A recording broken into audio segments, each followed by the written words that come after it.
Bien, bonjour à tous. Donc, merci beaucoup de me donner la possibilité de vous présenter mes travaux de thèse, donc, dont le titre est Capacité érosive des écoulements pyroclastiques, impact sur les budgets éruptifs et implications pour l'aléa. Donc, c'est une thèse qui a été réalisée au laboratoire Magma et Volcan, ici à Clermont-Ferrand, en collaboration avec l'Institut géophysique en Équateur. Donc, il y a pas mal de mots un petit peu barbares dans ce titre, donc ne vous inquiétez pas, à la fin de la présentation, ils n'auront plus aucun secret pour vous. Et de manière à ce que vous puissiez profiter pleinement de cette présentation, donc voici le plan un petit peu que je vais suivre. Donc tout d'abord, le contexte de l'étude, je vais vous présenter qu'est-ce que c'est que le risque volcanique.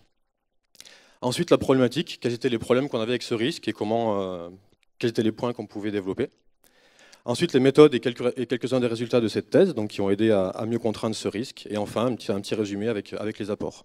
Donc de manière à ce que vous puissiez suivre, en fait, il y a les petits bandeaux en haut, donc vous pourrez suivre au fur et à mesure en fait, dans quelle partie je me situe de la présentation. Donc, comme vous le savez, en fait, les risques naturels, c'est l'un des enjeux majeurs du XXIe siècle. Donc là, je vous ai mis quelques-uns d'exemples d'articles de presse qui sont sortis récemment. Pourquoi? Tout simplement parce qu'ils ont un coût très important, donc que ce soit en termes de dégâts matériels ou de victimes. Parmi les différents risques, on parle souvent des risques naturels, en fait, avec le changement climatique, c'est assez à la mode en ce moment. Mais il y a un autre type de risque, en fait, dont on parle un peu moins, tout simplement parce que la fréquence est relativement faible par rapport aux phénomènes météorologiques, c'est le risque volcanique. Donc le risque volcanique, en fait, c'est moins souvent, mais par contre, ça peut avoir des effets potentiellement très sévères sur les humains ou les activités humaines. Donc là, deux exemples que vous devez connaître. Donc celui-ci, c'est l'Eyjafjall, le fameux volcan islandais au nom imprononçable, qui a perturbé le ciel européen en 2010. Et le deuxième exemple, en fait, c'est la montagne Pelée en Martinique, donc, qui a connu une éruption en 1902, en fait, et qui a fait plus de 30 000 morts. Donc ça, en fait, c'est la pire catastrophe volcanique du siècle dernier. Et donc c'est une catastrophe qui a eu lieu en France. Donc on est directement concerné en France par le risque volcanique. Donc qu'est-ce qu'un risque volcanique? En fait, le risque volcanique, il répond à une équation avec deux facteurs. Donc le premier, en fait, c'est l'enjeu. Alors l'enjeu, qu'est-ce que ça va être? Ça va être assez diversifié. Ça peut être une ville, ça peut être un patrimoine naturel ou un patrimoine quel qu'il soit, ça peut être un couloir aérien. En fait, c'est tout ce qui est exposé à la menace volcanique. Ça va aussi prendre en compte la capacité donc, de l'enjeu à résister et à se remettre d'une catastrophe. Le deuxième paramètre, c'est ce qu'on appelle l'aléa. Donc l'aléa, en fait, c'est le phénomène volcanique en lui-même, c'est le phénomène naturel. C'est-à-dire où est-ce qu'il va se passer, quand est-ce qu'il va se passer, et quelle va être en fait son importance, est-ce qu'il va être dangereux ou pas. Et donc cette étude de l'aléa, en fait, c'est le domaine de la volcanologie. Donc en fait, notre but à nous, c'est de comprendre les aléas de manière à pouvoir estimer leur impact. Et idéalement, c'est pas toujours facile, être capable de les prévoir de manière à protéger les populations. Donc comment ça se passe dans la vraie vie, en fait, la gestion du risque volcanique? En fait, c'est basé sur ce document, ici, qu'on appelle une carte d'aléas. Donc en fait, c'est le document de base pour la gestion du risque volcanique. Et en fait, c'est un document qui rassemble la synthèse des connaissances scientifiques à un moment donné. Et donc le but, en fait, c'est de représenter avec un code couleur relativement simple. Donc vous avez ici en rouge les zones les plus exposées et en jaune les zones les moins exposées. En fait, finalement, les phénomènes volcaniques, où est-ce qu'ils vont aller et quelles zones ils vont atteindre. Donc ces cartes sont réalisées à l'aide de différents scénarios. En fait, on va tester différents scénarios d'éruption. Et donc en fait, ça prend aussi en compte la probabilité de l'aléa. En fait, est-ce qu'il va se produire avec une forte probabilité ou pas. Et la cible, en fait, qui est-ce qu'on cible avec ce document? C'est vous en fait. C'est les responsables politiques, les populations, la sécurité civile, en fait, tous ceux qui auront à gérer le risque en cas de crise éruptive. Donc pourquoi est-ce que j'ai choisi d'étudier les écoulements pyroclastiques? Donc un volcan, comme vous l'imaginez, en fait, c'est capable de faire différents aléas. Donc là, vous avez un petit volcan simplifié avec tous les aléas qu'on peut rencontrer, toutes les menaces qu'on peut rencontrer. Donc il y a par exemple les panaches de cendres qui ont posé problème lors de l'éruption du volcan islandais. Vous avez des bombes, des coulées de lave, des coulées de boue, et ces fameux écoulements pyroclastiques. Alors pourquoi cela? Si on est un peu morbide en fait et qu'on fait le compte des pertes humaines sur l'ensemble de l'histoire, enfin sur les 2 derniers siècles, donc vous avez ici les pourcentages de pertes humaines en fonction des différents aléas. Vous remarquez que les écoulements pyroclastiques ici, ils représentent plus de la moitié des pertes humaines liées à l'activité volcanique. Donc en fait, c'est l'aléa, c'est la menace principale associée au volcan. Et donc il y a des études qui ont montré qu'il y a environ 300 millions de personnes à travers le monde qui sont menacées par ce type d'aléa. Donc c'est pour ça que j'ai choisi de me concentrer sur ma thèse sur ce type de phénomène. Voilà, donc je vous parle depuis le début d'écoulement pyroclastique. Alors en fait, de quoi il s'agit? Quel est ce phénomène? En fait, c'est le terme actuel pour désigner les nuées ardentes, qui sont peut-être un terme un peu plus connu du large public. Et vu qu'en fait, une bonne vidéo vaut mieux qu'un long discours, je vous propose de découvrir en image ce que c'est qu'un écoulement pyroclastique ou qu'une nuée ardente. Donc là, on est au niveau du volcan Unzen au Japon, une éruption de 1991. Vous avez une partie du cratère, du dôme qui se déstabilise, et donc vous avez production d'un écoulement pyroclastique d'une nuée ardente. Donc voilà à quoi ça ressemble. En fait, c'est un mélange de gaz et de particules très chaud qui peut aller relativement vite et qui a tendance à tout détruire sur son passage. Donc voilà, vue du ciel. Et donc voilà ce que ça donne lorsque l'écoulement vous arrive dessus. Donc ça, c'est une éruption qui est célèbre, puisqu'en fait, c'est au cours de cette éruption qu'ont été tués Maurice et Katia Kraft. Voilà. Donc c'est ce type de phénomène qui les a tués. Donc rassurez-vous, aucun pompier n'a été blessé pendant le tournage de ce film. Ils ont eu le temps de s'échapper. En fait, la nuée s'arrête juste avant les maisons. Donc voilà ce que c'est qu'une nuée ardente. Alors quelles sont les menaces, les problèmes associés à ce phénomène? Donc, de manière évidente, vous avez la température importante. Vous voyez, c'est capable de mettre le feu à des bâtiments. Ici, c'est une photo qui a été prise au cours de l'évacuation sur un volcan indonésien, le Merapi. Donc il y a d'autres phénomènes, il y a les ondes de choc, la charge en particules qui est importante. En fait, on ne peut pas respirer dans la nuée ardente, donc on étouffe avant d'être cuit, si on peut dire. Et donc en fait, pour se protéger de ce phénomène, la seule action qu'on peut faire, en fait, c'est l'évacuation préventive des populations. Et donc pour ça, c'est basé sur quoi? C'est basé sur ces fameuses cartes de menace. Donc en fait, vous imaginez bien que la précision des cartes de menace, c'est une donnée cruciale en fait pour la volcanologie. Et en fait, il y a une autre menace à laquelle on ne pense pas tout de suite, mais qui en fait est assez importante, c'est ce qu'on appelle les distances de parcours des nuées ardentes. En fait, ce sont des phénomènes qui sont capables de parcourir des distances très importantes, beaucoup plus importantes que ce qu'on pouvait s'imaginer en faisant de simples simulations ou autres. Donc qu'est-ce que j'entends par distance de parcours? En fait, c'est la distance entre le cratère, ici, donc le cratère du volcan, et le point le plus éloigné qui a été atteint par la nuée ardente. Donc ici, c'est l'exemple du Merapi associé à cette photo. Et donc dans ce cas-là, la nuée ardente a parcouru près de 15 km. Donc pour vous donner une idée, c'est comme si une nuée ardente partait du pied du Puy de Dôme et qu'elle allait détruire en fait l'aéroport d'Olna. Donc ce sont des distances qui sont relativement importantes et donc la menace relativement forte. Alors pourquoi de telles distances de parcours?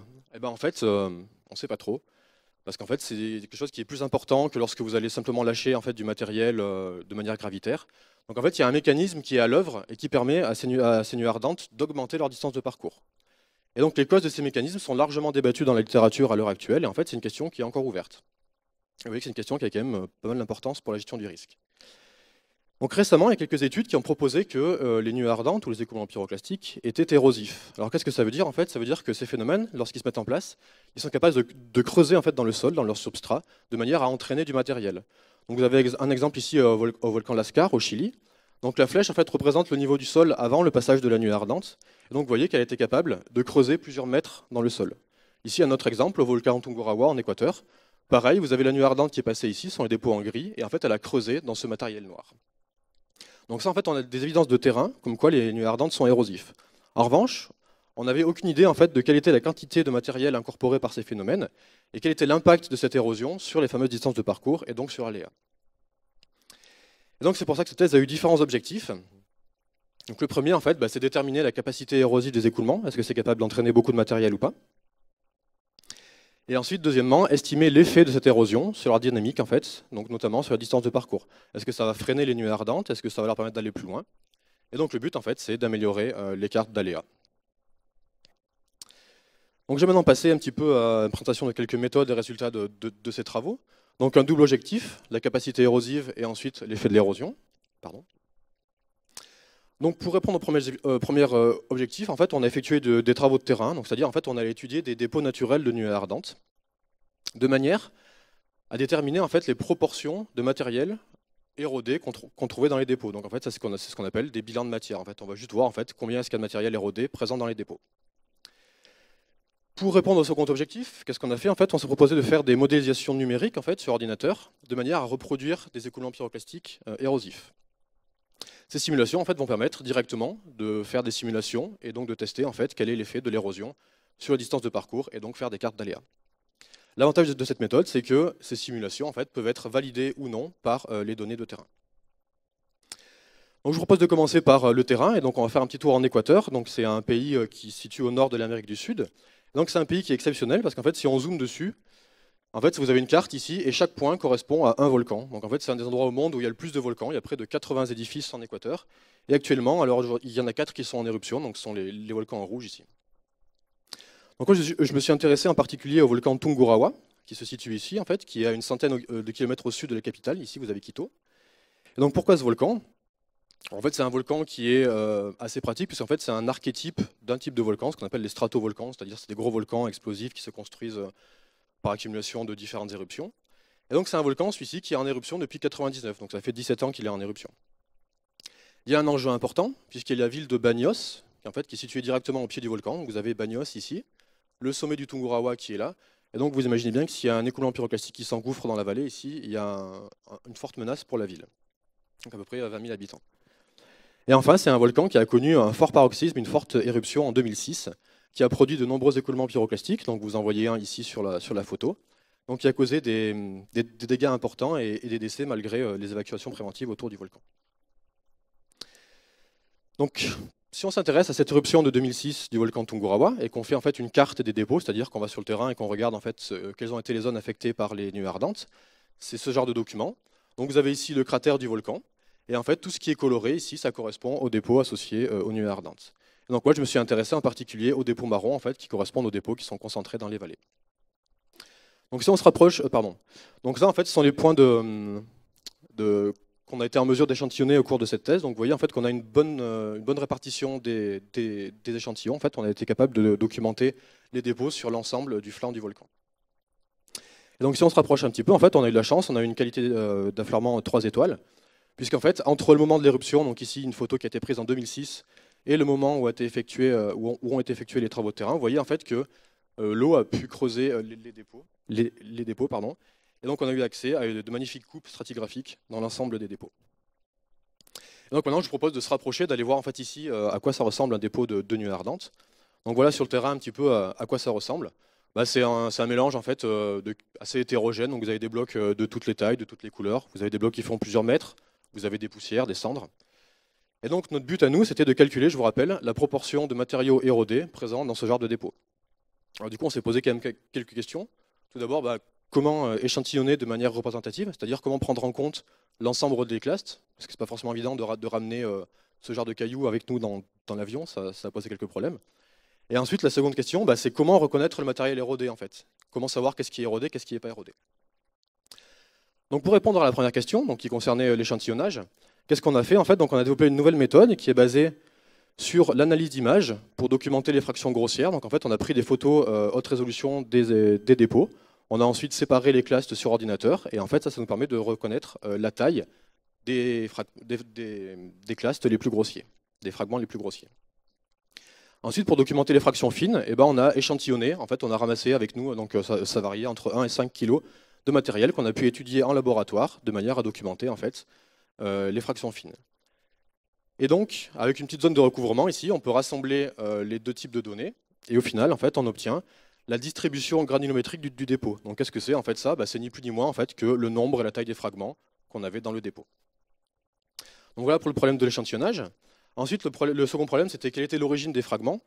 Donc pour ça en fait on a réalisé une clé de détermination sur le terrain en fait qui repose sur des critères discriminants.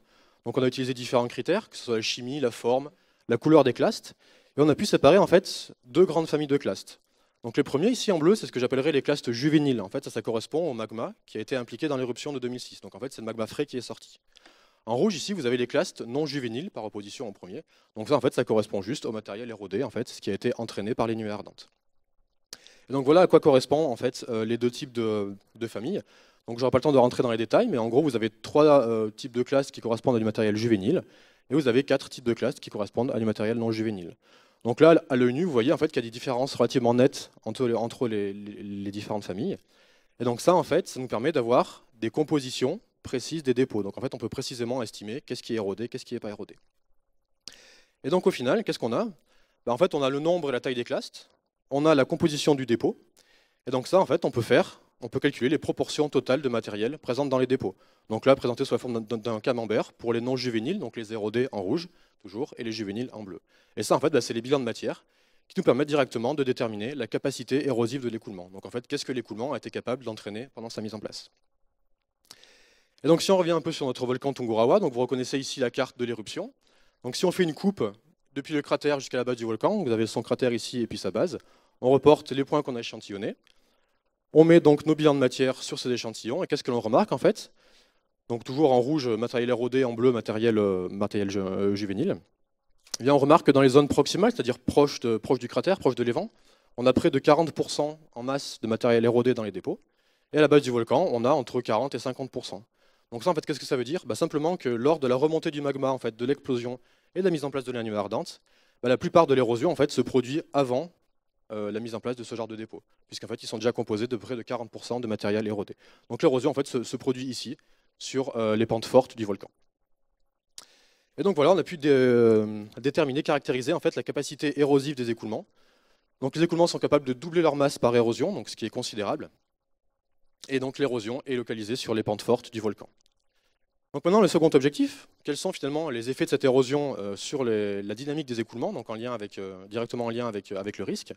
Donc pour ça, on a fait des simulations numériques en utilisant un code qui s'appelle le VolcFlow, qui est développé ici au laboratoire Magma et Volcan par Karim Kelfoun. Et donc si on veut faire des simulations, en fait, ça implique d'avoir un système à modéliser.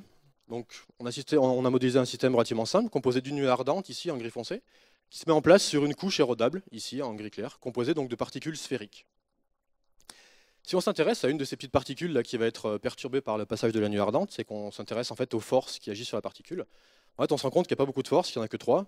Il y a le cisaillement, qui est lié ici au passage de l'écoulement, en fait, ça va frotter sur la particule. Vous avez donc le poids de la particule, et enfin la résistance de la couche qui est dessous. Et donc ensuite, on peut jouer un petit peu avec la seconde loi de Newton, en fait, qui relie la somme de ces forces externes à la masse de la particule et multipliée par son accélération. Donc je ne rentrerai pas dans les détails, mais en fait, on peut jouer un peu avec les équations, on peut faire des intégrales.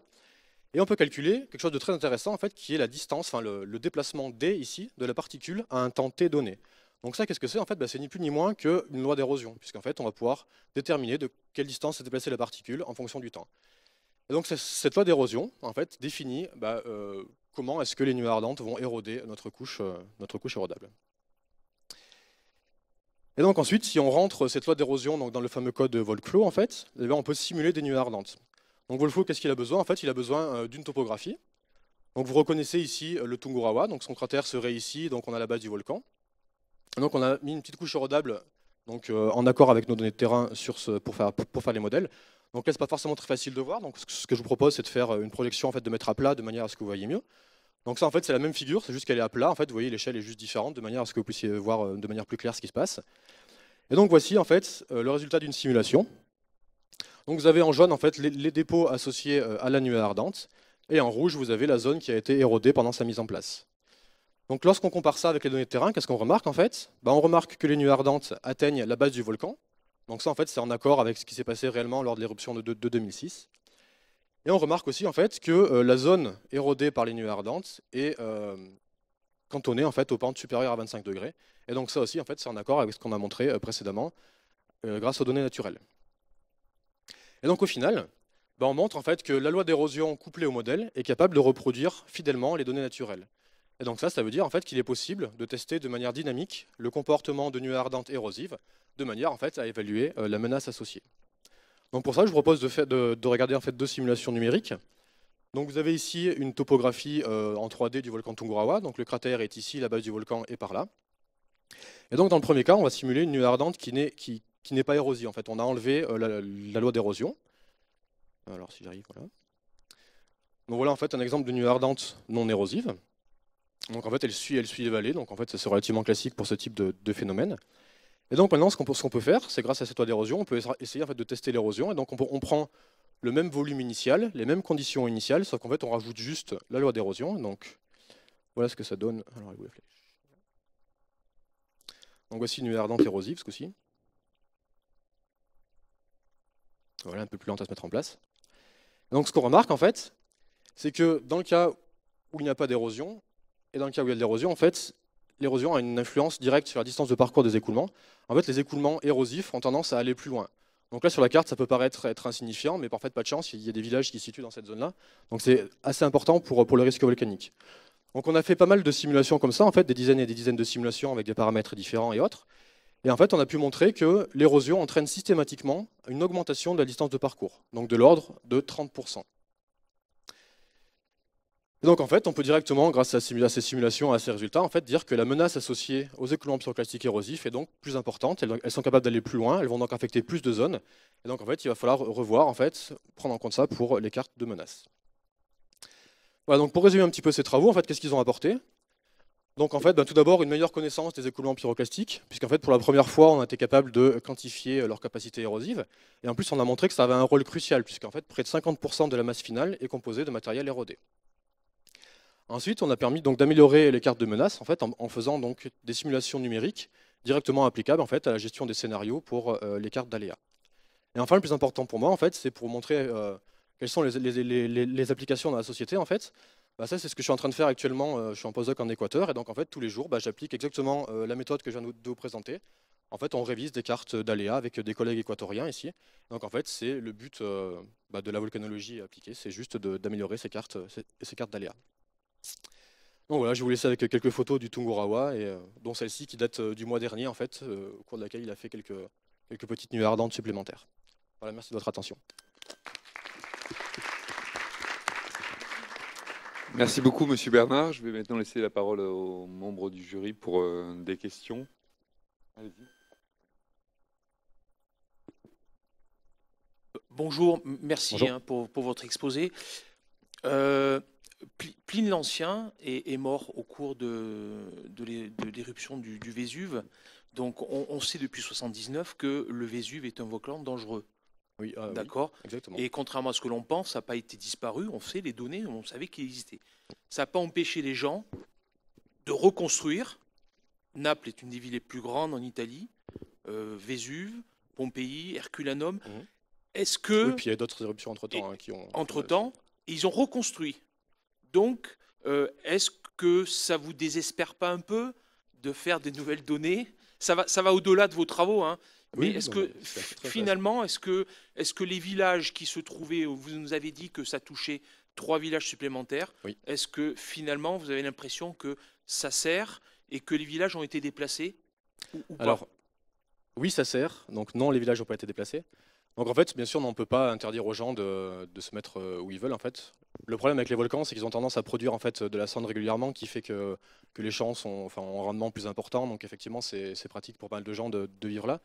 Mais en fait, ce genre d'étude est très importante dans le sens en fait où nous, ce qui nous intéresse, c'est les évacuations en fait.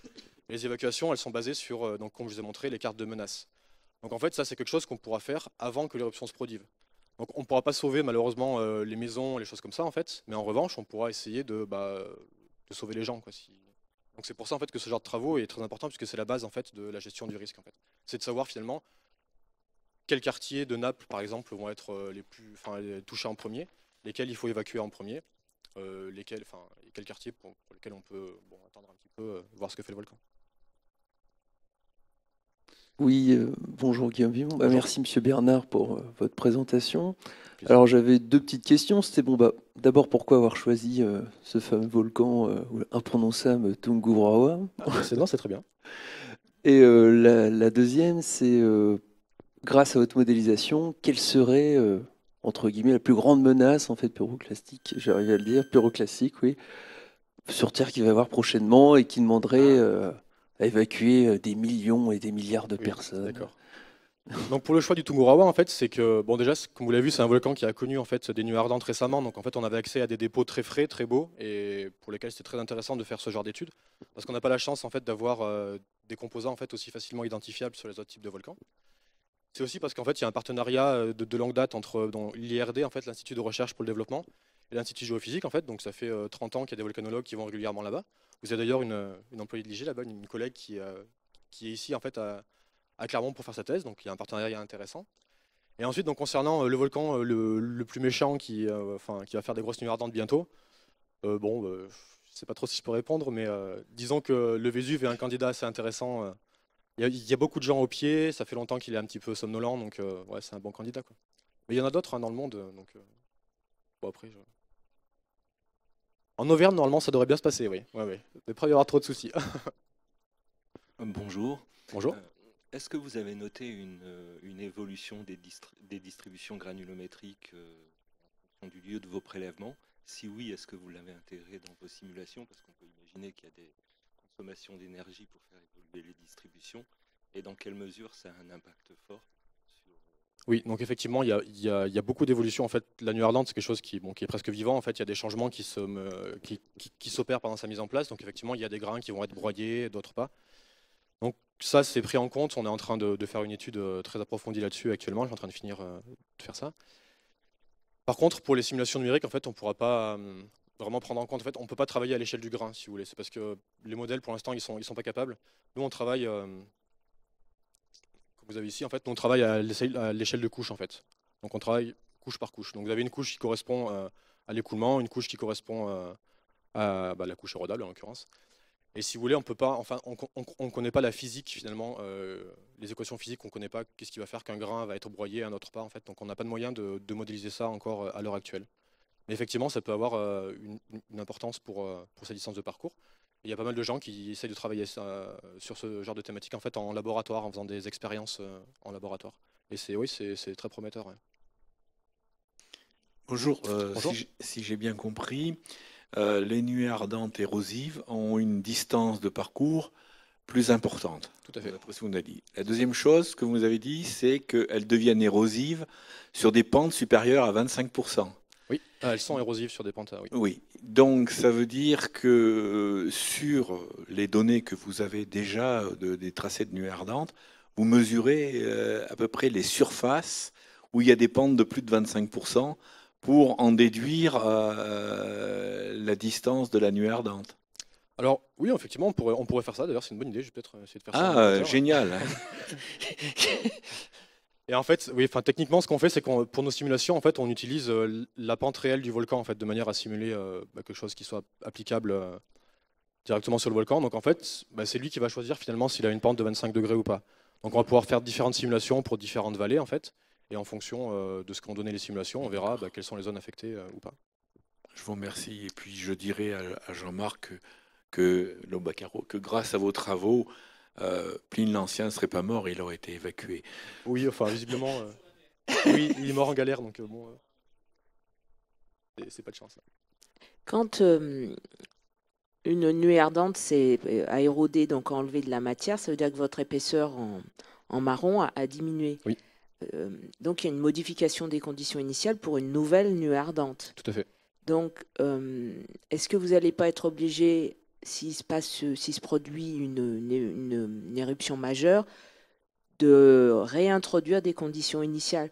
A priori, ça devrait aller dans le bon sens parce que la couche marron devrait se réduire, donc Oui. la quantité de matière érodée se réduire, donc peut-être réduire la distance. Alors, est-ce que je me pose une fausse question ou Non, pas? non, mais non, c'est vrai que, comme vous l'avez vu, c'est capable quand même d'entraîner beaucoup de matériel. Donc, il y a un moment donné, en fait, que ça pourra plus creuser. Soit il y aura une coulée de lave enfouie qui va être donc beaucoup plus dure à éroder, des choses comme ça. Et par contre, le problème avec le Tungurawa, c'est que, donc, comme vous voyez sur la petite photo à la fin, là, voilà, donc en fait, il connaît ce genre d'activité là quasiment tous les 3 mois, en fait, avec des petites nuées ardentes, des choses comme ça. Donc, en fait, le problème, c'est que il se recharge en fait en matériel érodable quasiment tout le temps. Donc là, vous voyez, en fait, il y a des projections qui vont tomber sur les flancs ici, qui vont s'accumuler sur les flancs. Et ça, en fait, à la prochaine nuée ardente, ça va être entraîné, quoi. Donc, disons que il a tendance à se recharger tout seul. Ouais. Il garde un potentiel assez important de matériel disponible, si vous voulez, pour les nuées ardentes. C'est un peu le problème. Ouais. D'accord. Une question ? Oui, bonjour. Donc vous insistez sur les pentes à 25%. Or, on peut imaginer, notamment sur ce volcan-là, que ça correspond aussi à ce qui est proche du sommet. Donc, qu'est-ce qui vous permet de focaliser votre attention sur la pente et pas simplement sur la proximité au cratère, par exemple? En fait, les deux sont liés. C'est juste que dans nos modèles, en fait, on a remarqué que, déjà dans les données de terrain, on remarque que les premiers dépôts qui se forment, en fait, ils sont déjà composés de près de 40% de matériel érodé. Donc, en fait, ça veut dire que ce matériel, il a été érodé avant, c'est-à-dire sur les pentes supérieures. Et ensuite, nos modèles, en fait, ils montrent que la pente, c'est un critère assez important pour tout ce qui est problème d'érosion et d'entraînement. Ouais. Après, la proximité au cratère, finalement, c'est juste que les nuées seront un peu plus énergétiques, des choses comme ça, mais ça ne va pas changer beaucoup en fait leur dynamique. Elles vont garder une dynamique qui est assez constante tout au long de la mise en place. C'est juste que, lorsque la pente est importante, le matériel est un petit peu instable, donc il suffit juste que la nuée creuse un petit peu et il y a tout qui part. Alors qu'à la base, en fait, c'est beaucoup plus dur pour ce type de nuées ardentes. Il y a des nuées ardentes beaucoup plus grosses qui peuvent entraîner sur des pentes quasiment nulles, en fait. Mais pour ce type de nuées ardentes, vraiment la pente, c'est un facteur discriminant.